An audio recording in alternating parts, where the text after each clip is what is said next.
How to fix oobesettings error in Windows 11. 1. Restart your device. 2.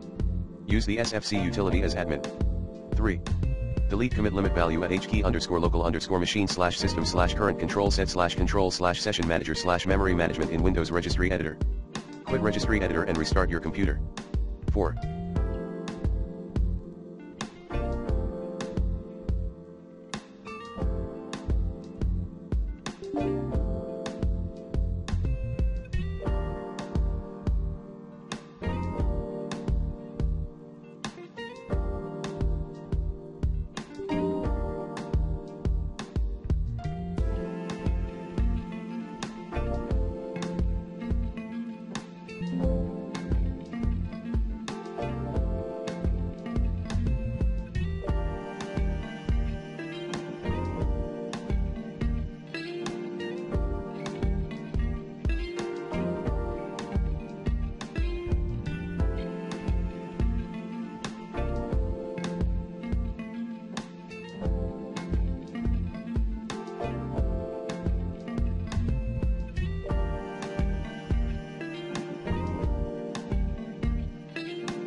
Reset Windows 11.